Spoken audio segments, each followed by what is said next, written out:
그러면 시작해 보도록 하겠습니다.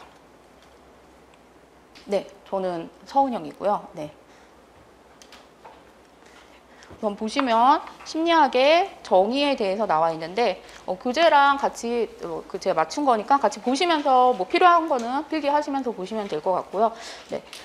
교재에 보시면은 그리스어로 해가지고 뭐 사이키하고 로고스의 합성어다라고 되어 있는데 뭐예요? 정신하고 네, 학문. 우리가 뭐 심리학 아니더라도 다른 분야도 다 뒤에는 이제 학이라고 하는 단어가 다 붙죠. 뭐 무슨 학, 무슨 학, 무슨 학. 얘는 우리의 마음을 다루고 있는 학문이다라고 생각하시면 될 것 같아요. 그래서 사전적 정의에는 마음의 이치를 다루는 학문이라고 되어 있는데 마음의 이치, 이치가 뭔가요? 내 마음의 이치. 여러분들의 마음의 이치는 뭔가요? 일반적 정의 한번 보시겠어요? 인간의 마음과 행동을 과학적으로 연구하는 학문. 네. 이 정의 안에 우리가 배울 심리학이라고 하는 어떤 그 모든 개념들, 구성 요소들, 네, 얘네가 다 포함되어 있어요. 그래서 보시면은 인간, 누구를 대상으로 한다 그랬죠? 인간. 전자칠판인 줄 알았는데 전자칠판이 아니었군요. 네. 정의 안에 인간이 있었어요. 그쵸? 네. 그래서 개인을 대상으로 연구를 하는 학문인데 이번에 보시면 뭐가 있어요? 인간의 아까 마음과 행동인데 마음 안에 뭐가 있어요? 우리 마음 안에.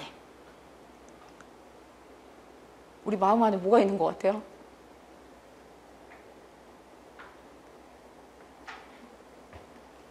사람 없을 때 이렇게 크게 대답해주면 제가 너무 좋을 것 같아요. 나중에 학생들이 너무 많아지면, 그죠?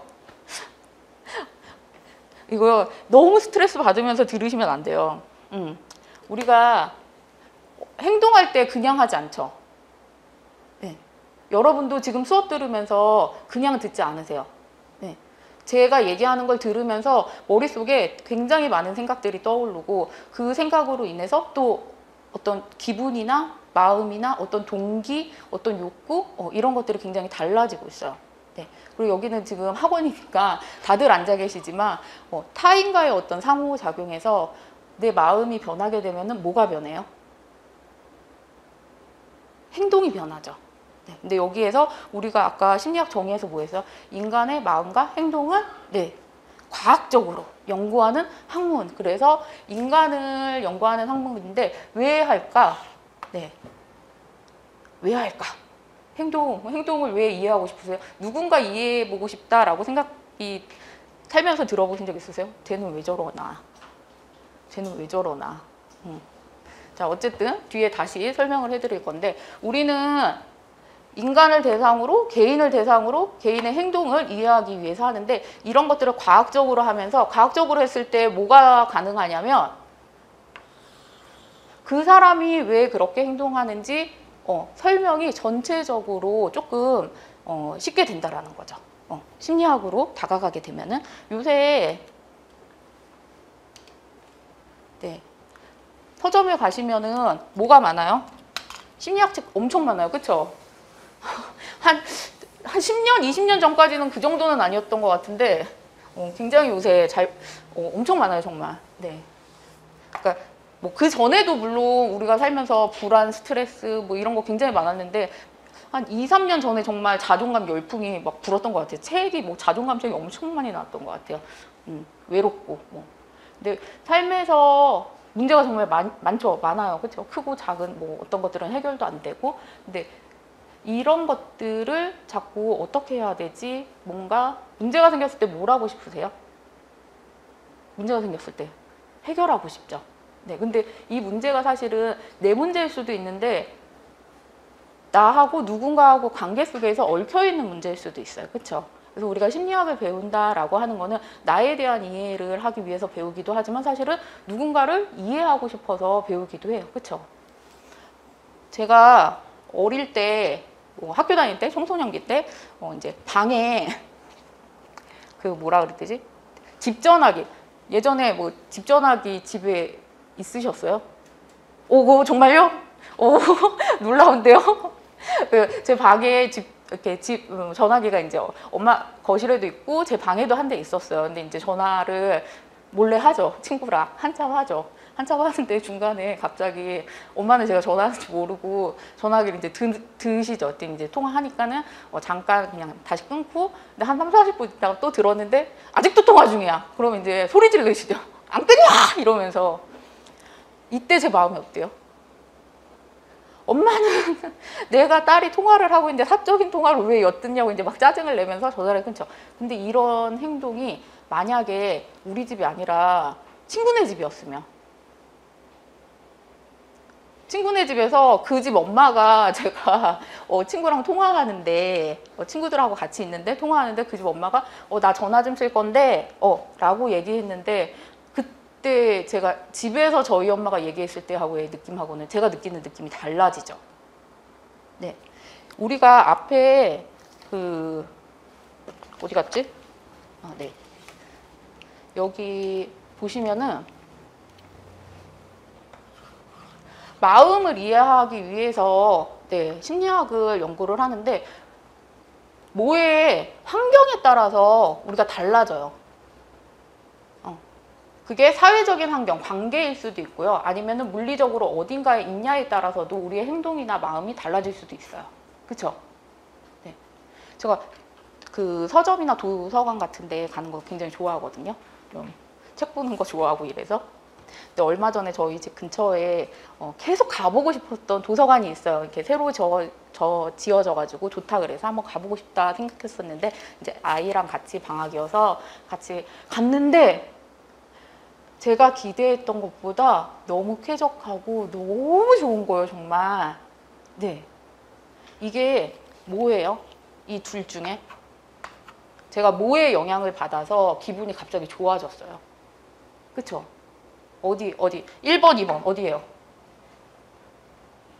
그쵸? 네. 근데 만약에, 여기는 굉장히 만약에 예를 들어서 별로였어. 네. 근데 거기를 내가 굉장히 좋아하는 누군가와 같다. 그러니까 우리가 사람한테도 영향을 받고요. 그리고 어떤 물리적인 어떤 속성에도 영향을 받기도 해요. 네. 심리학은 요렇게 그때 달라지게 되는 어떤 인간의 마음에 대해서 계속 얘기를 하고 있어요. 네. 그래서 우리가 어떤 대상에 대해서 관심이 가기 시작하면은 좀 더 가까이 가고 싶고 이해해보고 싶고. 연애해보셨죠? 네. 되게 격하게 이렇게 크게 끄덕끄덕은 안 하시네요. 막 이렇게 썸만 타다가 끝났나 봐요. 제가 강아지를 한 20년까지는 아니고 한 18년? 굉장히 장수했어요. 요크샤테리아인데 2마리였는데 진짜 장수했어요. 저는 한 12년이나 13년 정도 살지 않을까? 작은 개니까 굉장히 장수했는데 처음에 키울 때 한 1, 2년 정도 됐을 때 내가 회사 가고 나면은 얘네 둘이 뭐 할까? 2마리 키웠는데 너무 궁금한 거예요. 그래서 그리고 너무 이렇게 집에 오랜 시간 둘만 있으면 심심하지 않을까? 그래서 이제 가끔 어떤 날은 TV도 자동으로 세팅해가지고 켜졌다 꺼지게 잠깐 나오게도 해주고 이랬는데 뭐 요새는 보니까는 뭐 강아지 채널도 또 따로 있더라고요. 네. 뭐예요? 뭔가에 대해서 관심이 가니까 쟤는 뭐랄까? 쟤는 왜 저럴까? 좀 이해해보고 싶고 다가가고 싶고. 네, 그래서 요새 심리학도 그 서점 가시면 책 굉장히 많잖아요. 뭐 부부, 뭐 자녀, 아니면은 뭐 연인, 뭐 이런 식으로. 그래서 우리가 심리학을 꼭 나를 위해서 배우는 학문만은 아닌 것 같아요. 네. 자, 그래서 심리학의 목적이 뭐냐라고 보셨을 때 교재에 이제 4가지에 대해서 설명이 되어 있어요. 네. 보시면은 처음에 어떤 일이 일어났는지. 네. 근데 이거는 꼭 심리학의 목적이라기보다 모든 과학의 목적인 것 같아요. 네. 그리고 이렇게 4개가 되어 있으면은 뭘 하기가 좋아요? 시험 문제 만들기 엄청 좋아요. 그렇죠? 네. 자, 과학적 방법을 통해 가지고 다양한 성격하고 인간들이 갖고 있는, 우리가 갖고 있는 어떤 특징들에 대해서 이제 과학적으로 연구를 하는데, 과학적으로 연구한다는 게 과연 뭘까? 옛날에는 지금처럼 기술이 발전되지가 않았는데 그럼 어떻게 했을까? 그런 현상에 대해서, 어떤 인과관계에 대해서 사람들이 어떻게 알 수 있었을까? 어떻게 알 수 있었을까요? 계속 보는 거죠. 뭔가를. 계속 보다 보면은 비슷한 현상이 있잖아요. 우리가 계절이 변하고 이런 것들에 대해서 처음부터 알고 있었을까요?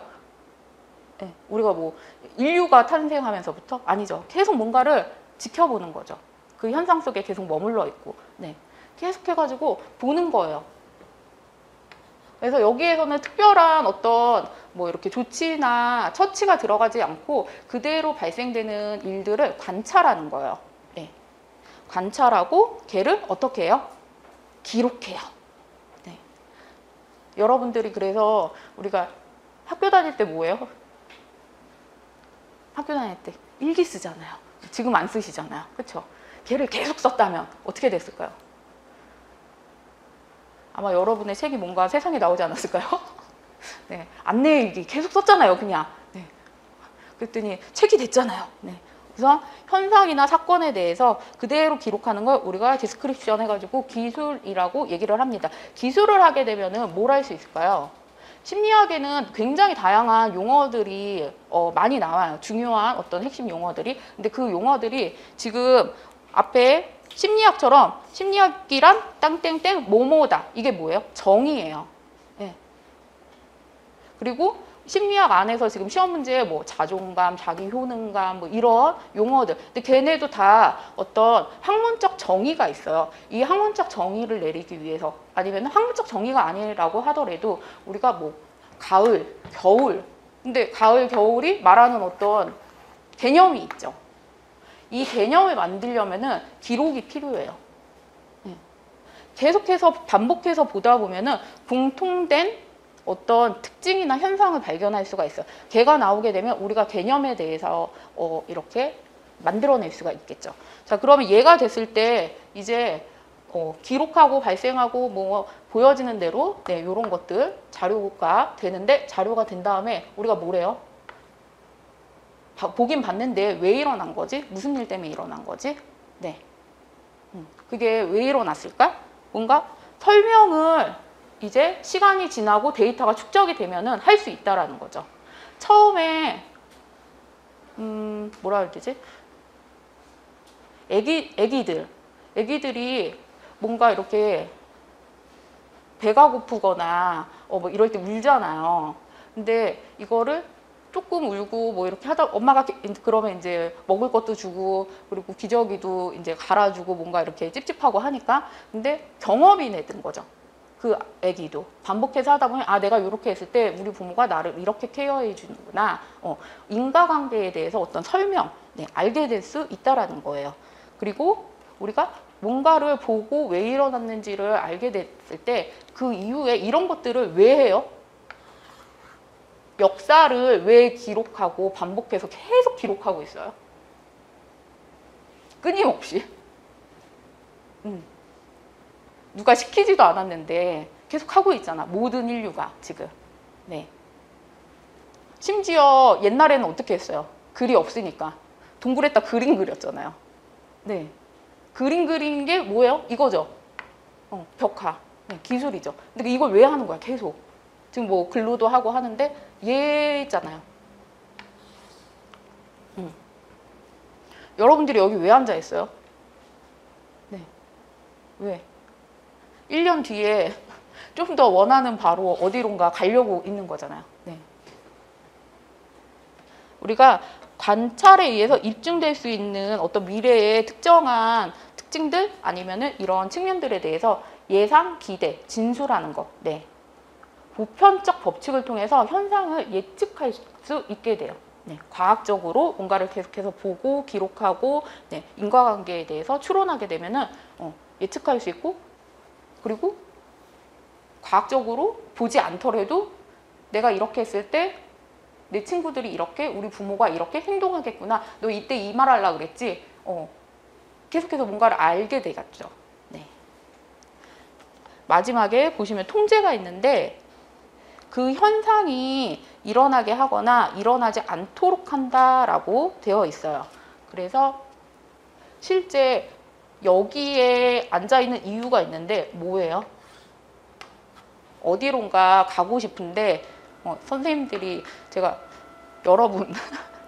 여러분이신데 그쵸? 어른들 대상으로 나이 드신 분 대상으로 많이 강의를 하다 보니까 선생님이 입에 뱄어요. 성인학습자 대상으로 하다 보니까 우리가 좀 더 건강하게 살려고 사실 심리학을 공부한다라고 생각하시면 될 것 같아요. 또 잘 먹고 잘 살려고 그쵸? 잘 먹고 잘 산다는 말이 그냥 하는 말이 아닌데 되게 학문적으로 봤을 때 웰빙이랑 나중에 저희가 뒤에서 다시 설명드릴 건데 웰빙이랑 굉장히 딱 맞아요. 우리가 쓰고 있는 말들이 심리학하고 굉장히 딱 떨어지는 말들이 굉장히 많아요. 자, 그래서 뒤에 보시면은 심리학의 이제 분야를 함께 보도록 하겠습니다. 1절에 보시면은 기초 심리학이 있고요. 한 장 넘겨보시면 응용 심리학이 있어요. 네, 기초 심리학, 응용 심리학. 네, 이런 얘기 들어보셨죠? 그 순수 미술, 응용 미술. 네. 기초 심리학이 어떻게 보시면은 순수 학문이라고 생각하시면 될 것 같아요. 모든 학문에 항상 이렇게 좀 더 이론적인, 이론과 더 가까운 학문이 있고요. 또 그 안에서도 조금 더 실생활에 더 다가갈 수 있는, 응용해서 좀 사용해 볼 수 있는, 그러니까 모든 학문이 만들어진 데는 다 이유가 있겠죠. 필요에 의해서 만들어졌고 이거를 조금 더 우리 삶에 어떻게 하면 좀 더 가깝게 쓸 수 있을까.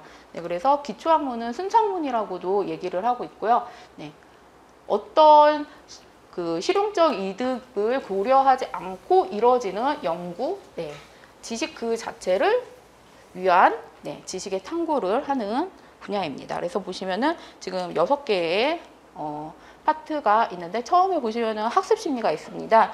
그래서 우리가 어떻게 배우는지 지금 앉아서 뭔가를 배우기도 하지만 사실은 앉아서도 학교 가서도 배울 수 있는데 우리가 그냥 삶에서도 터득할 수 있는 것들이 있죠. 네. 그런 부분에 대해서 어떻게 학습이 이루어지는지를 학습 심리에서 다루고 있어요. 그래서 보시면은 연합학습하고 인지학습이라고 되어 있는데 우리가 이 부분은 뒤에서도 굉장히 자세하게 다룰 거고 시험에 나오는 부분이기 때문에 꼭 알고 계셔야 돼요. 네. 지금은 그냥 이 정도로만 자세한 내용은 뒤에 가서 다시 설명을 드릴 건데 연합이라고 하는 거는 뭔가 이렇게 계속 이렇게 생각해 주시면 될 것 같아요. 그쵸? 우리가 친구랑 얘랑 친구가 되면 얘의 친구들의 하고도 또 친구가 될 수도 있기도 하죠. 네, 우리가 뭔가 하나를 배우면 걔를 응용해서 또 쓸 수도 있죠. 네, 이런 것들. 연합하면서 우리가 뭔가를 배우게 돼요. 어떤 과정을 통해서. 그리고 밑에 보시면은 인지학습이라고 되어 있는데 인지라고 하는 거는 우리가 어떻게 뇌에서 기억하고 저장하고 학습하고 어떤 내용들 관찰할 수 없는 어떤 과정들이 분명 있어요. 근데 그게 어떻게 일어나는지 관찰을 통해서 일어날 수도 있고요. 아니면은 내가 정말 내 마음을 계속해가지고 관찰하다 보니까 어떤 순간에 인사이트가 일어날 수도 있고요. 잠재적인 어떤 능력을 펼칠 수도 있고요. 이런 부분을 다루는 걸 학습 심리라고 보시면 될 것 같아요. 그래서 우리는 경험을 통해서 뭔가를 배우는데 그거에 대해서 이제 설명을 하고 있어요. 우리는 시간에 따라서도 변하고요. 환경에 따라서도 변하고 있어요. 그렇죠? 경험을 통해서 뭔가를 배워가는데 이렇게 배울 수 있다라는 거죠. 그렇죠? 그러면은 이제 뭐래요? 이제 뭐래요? 앞으로 어떻게 해야 될 것 같아요? 안 졸겠죠? 걔가 고전적 조건 형성이에요. 고전적 조건 형성, 조작적 조건 형성하고 맞물리는 얘기인데 딱 맞아떨어지진 않고요. 요게 연합학습이라고 생각하시면 될 것 같아요. 뭔가 경험을 통해서 뭔가를 배워가고 있어요. 자, 발달 심리 보시면은 우리가 수정 순간부터 죽음에 이르기까지 전생에 걸쳐서 이뤄진다라고 얘기를 하고 있는데, 우리가 아까 변한다라고 했는데, 변한다는 게 배우면서 삶의 어떤 경험을 통해서 배우기도 하는데 변하죠. 내 신체도 변하죠. 노화되잖아. 점점. 그쵸? 너무 슬퍼요. 근데 뭐 신체만 그렇지는 않고 또 시간이 지나면 지날수록 조금 사람들이 성숙해지잖아요. 그렇죠. 과거에 내가 10대 때 했던 생각과 20대, 30대 때 했던 어떤 생각들, 40대, 50대 때 또 보는 어떤 중요한 어떤 니즈들, 욕구들, 그리고 이런 것들이 달라진다라는 거죠. 왜? 무엇 때문에? 왜? 어떤 방향으로 가는 거지? 이거를 연구하는 학문이 발달 심리라고 생각하시면 될 것 같아요. 그래서 단계마다 분명히 독특한 심리의 어떤 기제나 상태가 있는데 이런 부분들에 대해서 어떻게 변화가 되어가고 있는지를 연구를 하고 있습니다. 근데 실제 이 발달 심리학이 좀 본격적으로 연구가 시작된 계기는 2차 세계대전을 계기로 좀 본격화가 됐어요. 전쟁 고아들이 굉장히 많이 생겨났잖아요, 사실. 근데 이 친구들을 케어를 해야 되는데 케어를 했죠. 밥도 주고 잘 수 있는 곳도 마련해주고. 근데 실제로 뭔가 우리가 생존을 하는 데 있어서 필요한 거를 다 제공해줬다라고 사람들은 생각했지만 시간이 지나서 보니까 그렇지 않다라는 거죠. 뭔가가 부족했던 거예요. 네. 이런 것들. 이게 발달 심리에서 우리가 신체적인 부분들, 정신적인 부분들, 행동적인 부분들, 그리고 어떤 욕구나 목표, 니즈 이런 것들이 변하는 것들에 대해서도 연구를 하는데 인간이 어떤 식으로 지금 계속해가지고 나아가고 있는지 이런 부분에 대해서도 얘기를 하고 있습니다. 자, 성격 심리가 있어요. 요새 정말 가끔 일하려고 노트북 들고 카페에 앉아 있으면은 MZ세대이시겠죠. 네. MBTI 얘기를 정말 너무 많이 하세요. 정말 붐인 것 같아요. 정말. 해보셨어요, 혹시? 어디서 해보셨어요? 뭐 인터넷. 예. 요새 많이 생겼죠. 근데 사실 정확하게 얘기하면 MBTI는 판권이 있는 검사예요. 우리나라 검사가 아니라 미네소타 대학에 판권이 있고 그거 우리나라에서 MBTI 연구소라고 하는 데서 사온 거고, 여러분들이 하신 인터넷에서 하신 검사는 돈 안 내고 하셨잖아요. 그렇죠? 정식 검사는 아니에요. 네. 정식 검사는 지금 만들어진 지 사실은 100년이 넘어서 좀 비싸지는 않은데 어쨌든 검사료가 있어요. 그래서 이제 검사료가 판권이 있기 때문에 로열티가 미국으로 다시 가죠. 네. 그래서 성격 심리에서 이런 거 해보신 데는 궁금하니까 해본 거잖아요. 내 성격도 궁금하고 나는 어떤 사람인지, 나랑 지금 평생을 살아왔는데도 나도 나를 잘 모르겠고 다른 사람도 잘 모르겠고. 네. 그래서 우리가 성격 심리학에서 우리도 이 파트에서 이제 들어갈 건데, 여기 보시면은 어떤 특질로 형성이 되어 있는지, 네. 얘하고 나는 왜 다른지, 뭐가 다른지, 어떤 부분에서 차이가 있는지, 네.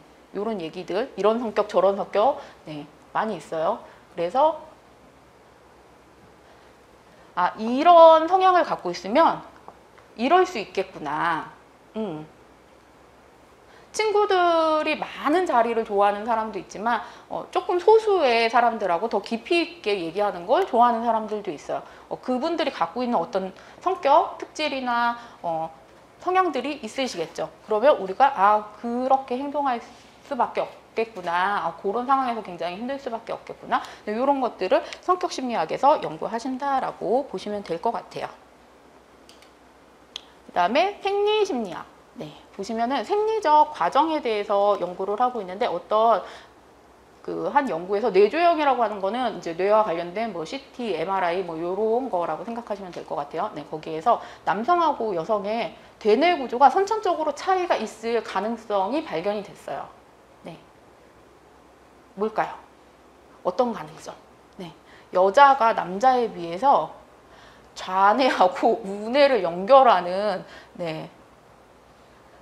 어떤 부분이 30%가 더 크다는 거예요. 이렇게 왔다 갔다 하는 부분이. 그래서 여자가 남자에 비해서 기분을, 정서를 느끼는 게 더 클 수 있다. 네.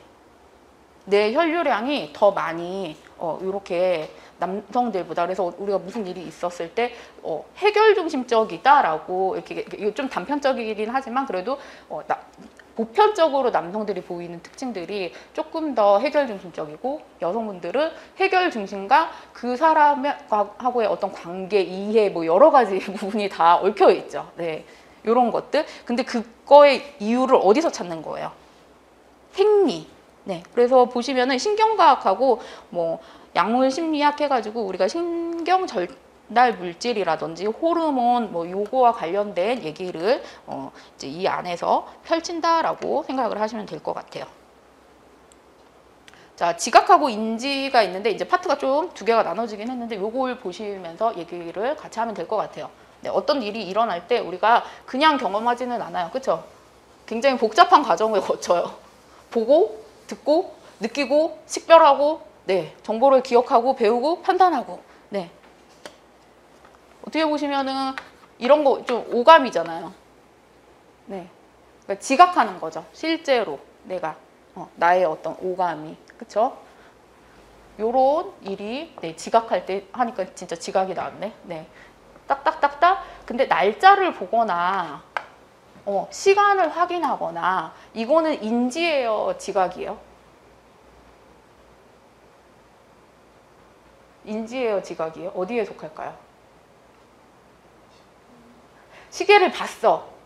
보고선 지금이 지금 보니까 네, 몇 시다 라고 하는 거, 내가 내 눈으로 본 거, 이건 지각이죠. 근데 봤는데 늦었다. 이건 뭐예요? 판단이죠. 네, 이건 인지예요. 네. 근데 이게 이렇게 됐을 때 얘 뭐예요? 아, 날짜가 이렇고, 아, 늦었는데 뭘 타고 갈까? 그래야지 어떤 게 제일 빨리 도착할 수 있을까? 뭔가 그 안에서 계속 머리가 돌아가죠. 빨리 갈 수 있는 방법 선택하고, 근데 이제 선택을 해봤는데 어차피 가도 늦을 것 같아. 네, 이런 인지 과정을 거치면서 우리가 선택과 결정을 하게 되죠. 판단을 내리게 되고. 그래서 넓게는 사실은 인지 과정이에요. 인지 과정인데 그 안에서 인지를 하게 되는 그 경로, 네, 방법, 네, 이런 부분들이 우리가 어떻게 지각하는지에 따라서 달라질 수 있는 거죠. 그래서 인지는 그냥 정말 그냥 전체적인 우리의 정신 과정, 너무 포괄적이고 넓기는 하지만, 네, 근데 어떻게 이제 정보를 받아들이고 걸러내고 저장하고 판단하고 의사결정을 하는지, 네, 이런 내용들에 대해서 네, 담고 있는데, 사실은 인지 과정 안에서 지각 활동이 일어나죠. 네, 보고 듣고 맛보고 느끼고 감각 기관으로 정보를 받아들이고, 그래서 이제 해석을 하죠. 우리가 뭔지 몰라도 냄새를 맡으면 네, 이게 뭔지 알아요. 그렇죠? 저희 딸이 고기 굉장히 좋아하는데, 저는 그렇게 고기를 좋아하는 편은 아닌데 진짜 코가 개코예요. 그래서 저번에 한번 제 생일인데 그 신랑이 아기가 둘째가 조금 어려서 같이 가면은 조금 이제 괜찮은 식당에는 좀 조용히 그래도 앉아야 되잖아요. 그러니까 좀 미안하고 그러니까 그냥 조용히 우리 둘이 먹고 오자. 그래서 먹고 왔는데 냄새가 났나 봐요, 옷에. 그랬더니 정말 귀신같이 달려와서 뭐 먹고 왔냐고. 네, 지각이죠. 네. 냄새로 이렇게 아침에 이렇게 누워 있으면은 밑에 집에서 막 국 끓이는 냄새, 뭐 라면 끓이는 냄새 막 이런 거 올라오잖아요. 네. 그리고 그거 아세요? 생각보다 우리가 되게 합리적이고 인간이 되게 냉철하고 막 그렇다고 생각하실 것 같긴 한데, 우리가 이렇게 날씨에 굉장히 쉽게 휘둘리는 거 아세요? 네, 날씨에 내가 생각했던 거하고 달리 오늘 되게 힘차게 하루를 시작하겠어 라고 하고서 문 밖을 열고 나갔는데 정말 죽을 듯한 추위, 네, 혹은 아니면은 너무 진짜 쪄 죽을 것 같은 더위, 네. 그러고 이제 집에서 내가 결심했던 부분이 확 없어질 수 있죠. 내가 아침에 그래도 일찍 가서 여기 와서 공부해야겠다라고 했는데 그냥 인강으로 들을까? 네. 이게 날씨, 온도 이런 것들에 대해서 지각에 이걸 어떻게 느끼냐에 따라서도 굉장히 우리의 행동하고 마음이 크게 변화가 돼요. 네. 한 장 넘겨보시면 이제 기초심리는 이런 학문들에 대해서 내용들에 대해서 좀 더 깊이 있게 다룬다라고 생각하시면 되고요. 이제 실제 근데 얘를 깊이 있게 다루고 학문을 만들었으면 써먹어야지. 결국에는 인간이 잘 살려고 하는 거니까. 그러면 어떤 부분에 도움이 될까? 네. 너무 많아요. 뭐 근데 사실은 꼭 현대인만 지치고 마음이 힘들고 하진 않았어요. 과거에도 그랬어요. 아주 오랜 예전부터. 그렇죠. 근데 요새 이제 더 이런 스트레스라든지 이런 것들 문제가 많아지게 되고 있죠. 그래서 마음의 병도 많아지고 그래서 자꾸 서점에 가면 책이 많나 봐. 네, 이런 뭐 사실은 예전에는 뭐 이 정도의 문제만 있었다 그러면 요새는 뭐 진짜 너무 많아요. 이런 다양한 용어와 문제들이. 그래서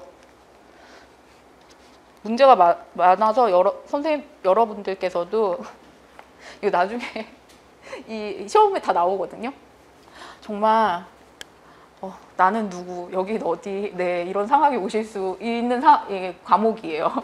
임상심리가. 내용이 너무 이게 이상심리학하고 같이 겹치면서 이런 무슨 군, 무슨 장애 뭐 이런 것들이 굉장히 많이 나와서 이런 걸 하는구나. 그래서 이분들이 이런 걸 이렇게 열심히 외워서 하기 때문에 임상심리 전공하신 분들이 공부 진짜 많이 하세요. 네, 이런 거. 실제 그렇지 않은데 우리는 사회에 있다 보니까 그런 척을 해야 할 때가 있죠. 네, 어떤 가면을 쓰고 살아가는. 네, 근데 그게 가면이 굉장히 나와 이렇게 비슷한 가면이 일 때도 있는데 나와 굉장히 다른 가면을 쓰고 살아가는 사람들도 있죠. 근데 굉장히 다르다라고 하면 어때요? 굉장히 불편하지 않을까요? 그 밖에 나갈 때마다 그걸 쓰고 나가야 된다라고 하면은 임상심리에서는 이게 격차가 사실은 작았을 때는 일상에서 문제가 되지 않는데 격차가 굉장히 크다라고 하면은 부적응의 문제를 가지고 올 수가 있어요. 네. 그리고 부적응의 문제가 나타나게 되면은 그거는 실질적으로 우리가 뭔가 개입을 해야 되고 치료가 들어가야 되죠. 그래서 우리가 심리학에서 뭘 받는가라고 했을 때 일상의 문제를 해결할 수 있도록 도와주게 되는데 네, 이런 일들이 생겨날 수 있죠. 살다 보면 많잖아요. 요새 예전에 한 10년 전에는 사실은 TV 같은 데서 뭐 이제 공인들이 나와서 저 뭐 공황장애가 있었어요. 아니면 있어요라는 얘기가 잘 없었어요. 사실은. 근데 최근 한 5, 6년 사이에는 제가 그걸 겪었어요. 되게 많아요. 주변에 없으세요? 이렇게 얘기하다 보면은 뭐 가족이나 친구 굉장히 많으세요. 생각보다. 예전에는 진짜 한 10년, 20년 전에는 내 주변에 공황장애를 알고 있는 사람이 없었어요. 근데 지금은 그래도 뭐 이렇게 10명 중에 한 분 중 뭐 이런 식으로 종종 보실 수가 있어요. 네. 임상심리학이 우리의 어떤 뭐 근본적인 마음의 어려움, 네, 이런 것들을 다룬다라고 하는 점이 다른 학문들하고 네, 임상심리나 뭐 사회복지 뭐 이렇게 비슷하게 정신건강을 다루는 학문이죠. 어쨌든 다 비슷하긴 해요. 비슷하긴 한데 얘네들하고의 가장 큰 차이 뭔가 네, 개입이 들어가요. 네.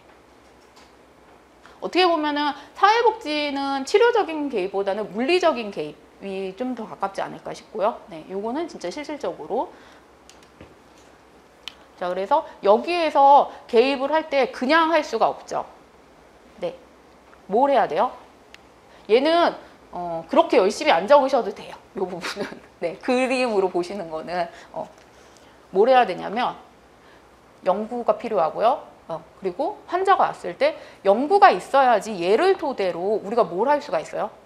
아까 우리가 가면을 쓰고 살아간다고 했잖아요. 근데 이 가면이 힘들어. A도 힘들다고 하고 B도 힘들다고 해. 근데 실제 누구한테 어떤 치료적 개입을 들어가야 하는가라고 물었을 때 어떤 기준이 필요하게 되죠. 연구를 했으면 기준이 나오게 되죠. 네. 그 기준을 통해서 우리가 평가를 내리는 거죠. 그런 것들이 어떻게 보면 이제 검사 같은 것들을 통해서 실제 말로만 호소하는 걸로만 개인이 평가할 수가 없잖아요. 이 사람이 진짜 도움이 필요하다. 우리가 봤는데 이분도 조금은 어떤 지능적인 부분 이런 것들이 그냥 일반인들에 비해서는 좀 낮아서 누군가의 도움이 필요해 보여. 근데 그거의 정도의 차이가 있잖아요, 사실은. 네. 이런 부분에서 평가하고 진단이 필요하게 되고, 그리고 치료가 실제로 이렇게 상담이라든지 언어로 해가지고 나아질 수도 있는데 아닌 경우도 있죠. 네, 뭐 충동 조절의 어려움이라든지 아니면 도벽 뭐 이런 것들, 네, 아니면 뭐 진짜 실제로 우리가 발달의 변화에 겪게 되는 여러 가지 증상들이 있잖아요. 네, 이런 것들 그때 실제로 약물이 필요할 수 있죠. 호르몬이 변화가 생기기 때문에. 그리고 또 교육, 행정, 자문, 네, 이런 일들을 하고 있습니다. 얘는 하나 다 쓰실 필요는 없고요. 그냥 두리뭉실하게 이 사람 이름만 하나 써주시면 돼요. 그 임상심리 옆에다가 우리가 오늘 최초라고 하는 글자를 계속 볼 거예요. 네. 그 임상심리를 처음 만드신 약간 시조새 같은 조상님 같은 분이세요. 네, 이분이 임상심리학이라고 하는 용어를 처음 사용했어요. 네, 처음 만들었다라는 거죠. 그리고 네, 세계 최초로 네, 이런 클리닉을 만들었어요. 네. 그리고 여기에서 뭐를 하셨냐면 아동들이 좀 더 학습을 잘할 수 있도록. 근데 학습을 잘한다는 게 공부를 잘해가지고 좋은 성적을 받아서 이거라기보다는 더 나은 배움. 어떻게 하면은 더 잘 배울 수 있고 잘 배워서 사회에 나가서 잘 적응하고 잘 기능하면서 자기 삶을 어떻게 하면 잘 살아갈 수 있을까? 이렇게 아동들에 대해서 좀 더 관심이 많았던 사람이라고 생각해 주시면 될 것 같아요. 자, 상담심리는 아까 이제 임상심리처럼 뭔가 마음의 병이긴 한데 임상심리 쪽으로 가시는 분들보다는 뭐 약물이라든지 치료적 개입, 네, 이런 부분보다는 이제 언어로 좀 충분히 케어가 가능하신 분들이 더 많이 오시죠. 네.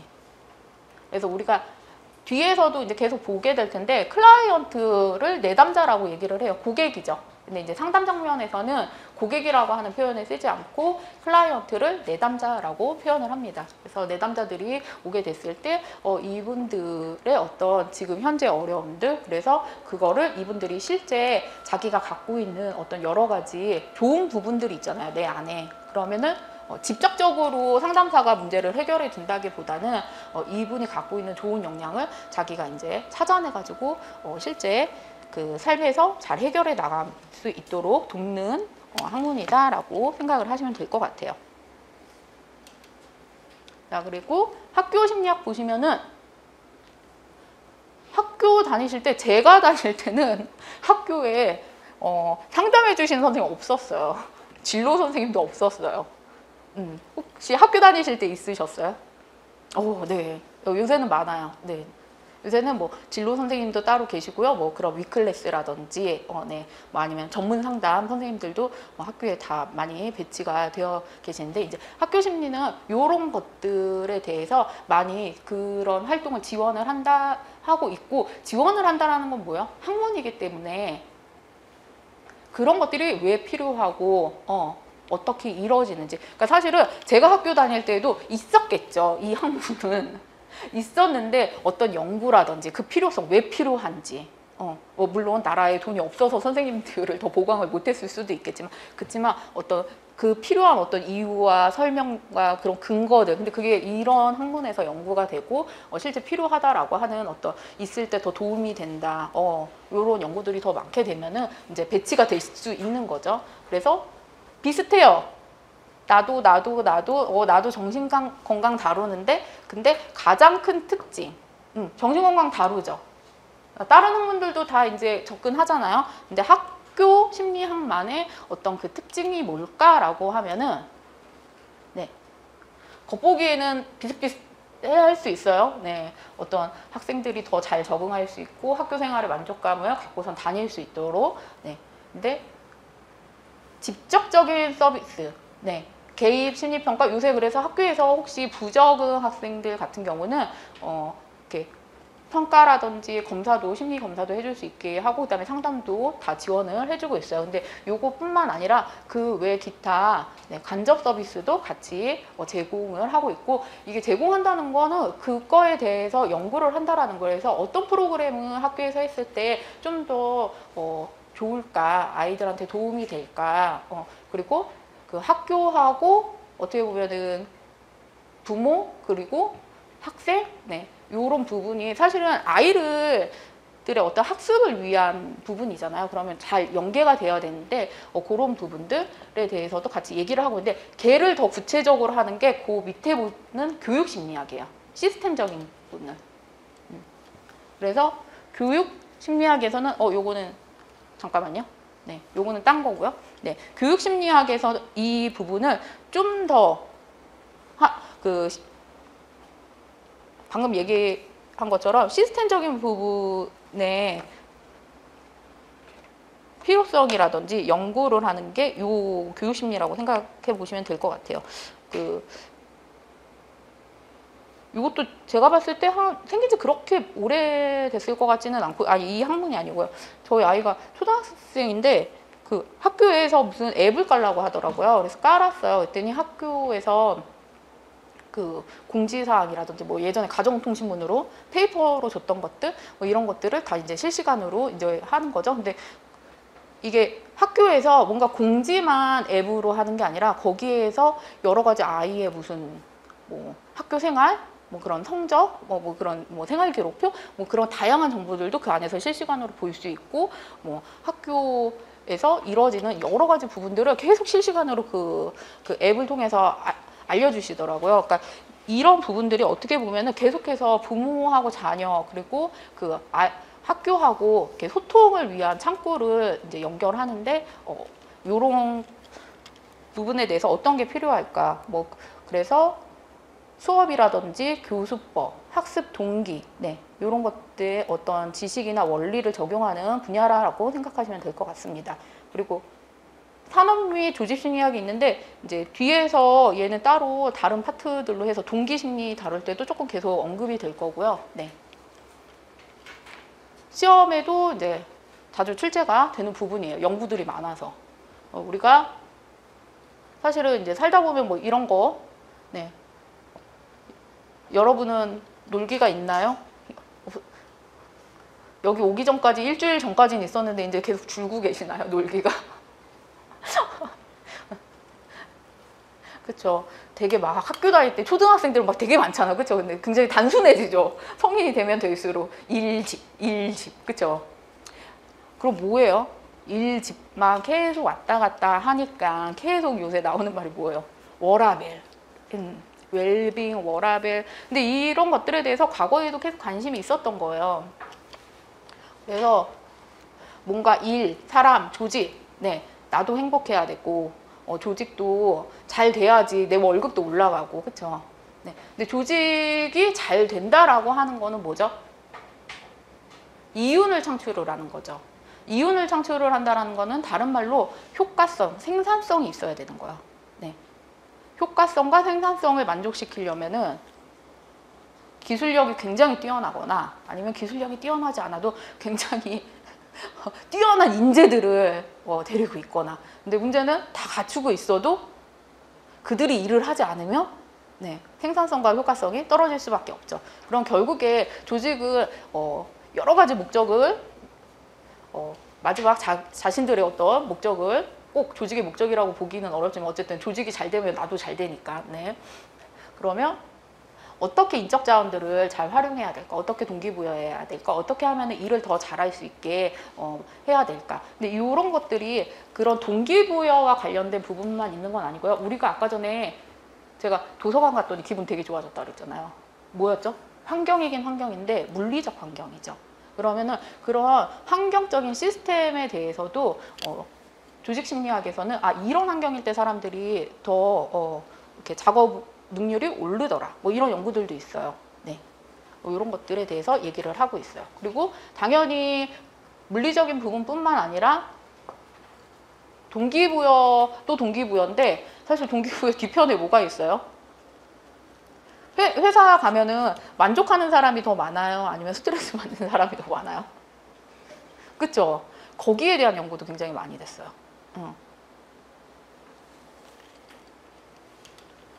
자, 그래서 조직 심리학을 그러니까 산업 및 조직 심리학이거든요. 이름이 명칭이 너무 길어요, 그렇죠?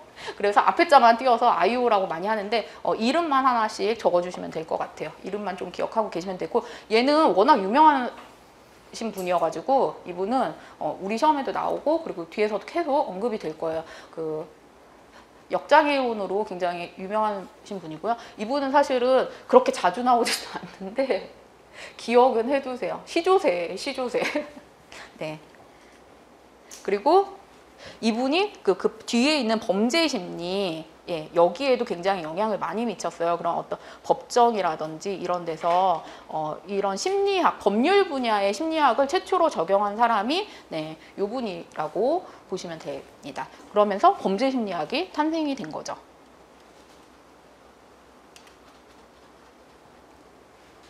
네, 요새 또 이런 드라마도 굉장히 많아요. 그쵸? 네. 그래서 법하고 심리학이 만나서 네, 드라마 보면은 뭐 프로파일러 나오는 드라마들도 있고 아니면 법정에서 뭔가를 계속 이렇게 진술을 하면서 네, 뭐 이런 것들도 있긴 한데 실제 우리가 봤다라고 해서 증언을 했는데 내가 본 것과 좀 차이가 있을 수도 있어요. 그렇죠? 그리고 아니면은 뭐 사실 그러면 안 되지만 과거에는 이렇게 뭔가 강요에 의한 어떤 그런 거짓 자백 뭐 이런 것들도 굉장히 있었죠. 네, 그런 것들에 대해서 이제 뭐 같이 보실 수도 있고 그리고 여기에서 가장 크게 관심을 갖고 있는 것들은 네, 이런 거죠. 내적, 외적 요인. 네.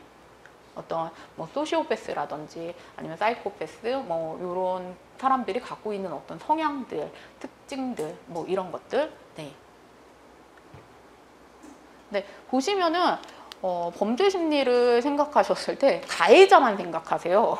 근데 꼭 그렇지만은 않아요. 여기 보신 것처럼 가해자가 있으면 피해자도 있죠. 네. 가해자가 왜 그렇게 됐을까? 왜 어떤 환경에 노출이 됐을 때 저렇게 되는 걸까? 이렇게 생각해 볼 수도 있지만은 우리가 반대로 그런 피해 입은 사람들의 어떤 심적 고통에 대해서도 같이 생각해 볼 수도 있어요. 그리고 판결을 하는 데 있어서 네, 여러 가지 효과들, 편향들 네, 이런 것들이 나올 수 있는데 얘는 나중에 다시 뒤에 사회심리 파트에서 저희가 그 편향하고 오류 뭐 여기에서 다시 배울 거여서 그냥 눈으로만 보고 넘어가시면 돼요. 네, 그래서 범죄심리나 법정심리 네, 이런 것들을 이제 전공을 하고 난 다음에는 네, 이렇게 실제 이런 부분에서 활동을 하실 수가 있습니다. 네.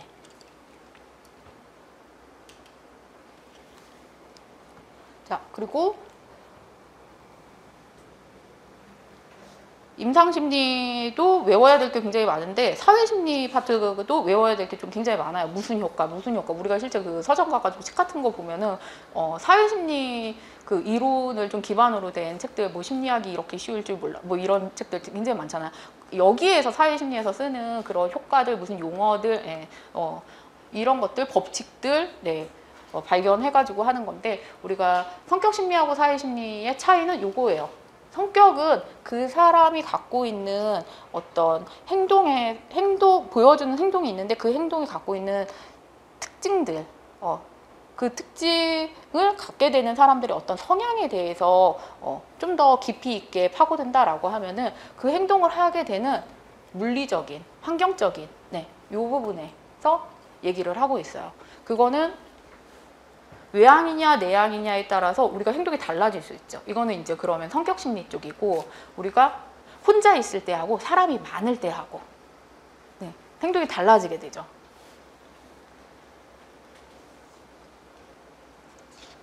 그 횡단보도 건너실 때 무단횡단 살면서 한 번도 안 해보셨어요? 해보셨어요? 그쵸? 근데 사람 많을 때 하지 않잖아요. 그쵸? 네, 사람 없고, 이렇게 내가 이렇게 생각했을 때, 아, 여기는 꼭 신호등이 굳이 필요하지 않은데 왜 설치가 됐을까? 네, 그러니까 이게 이 사람이 나빠서 무단횡단을 한 게 아니잖아요. 네. 우리가 어떤 상황에 처했을 때 너무 급해서 할 수도 있고, 네, 달라질 수 있다라는 거죠. 네, 이런 것들에 대해서 얘기를 하고 있습니다. 자, 그래서 여기에서 진짜 이런 거 굉장히 많이 볼 거예요. 무슨 효과, 네.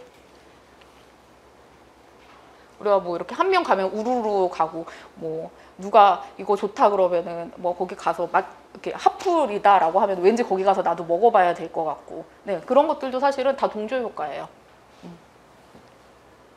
그리고 다른 사람들이 도와주겠지. 근데 아무도 안 도와줘. 근데 우리가 과연 이 사람들이 어떤 인격이나 어떤 성품이 나빠서 이 사람을 도와주지 않느냐? 아니라는 거죠. 그런 상황이나 장소에 있게 되면은 이렇게 행동을 보인다는 거죠. 너무 평범한 사람들도. 네, 이런 연구도. 사회심리는 사실은 굉장히 재밌어요. 재밌는 연구들이 많아서. 근데 이제 시험이 되게 되면은 스트레스가 될 수 있죠. 너무 이게 법칙한 효과가 왜 이렇게 많은지 모르겠어. 그리고 뭐 진짜 별의별 연구가 정말 다 있어서. 네. 그러면 네, 마지막에 맨 밑에 보시면은 현재 그 한국심리학회 15개의 산하가 있다라고 되어 있습니다. 각 나라마다 그 심리학회가 있어요. 미국은 지금 거의 한 50개 정도 밑에 산하학회가 있는 걸로 알고 있고요. 그 심리학회가 있고요. 그 밑에 분과라고 생각을 하시면 될 것 같아요. 네, 이제 우리나라도 원래는 15개가 아니었는데 지금 이제 늘어나서, 네, 뭐 법, 중도, 코칭 심리, 측정 평가 심리학회, 네, 이렇게 해가지고 총 15개라고 생각을 하시면 됩니다. 그러면 네, 10분 쉬었다가 네, 챕터 4 보도록 할게요.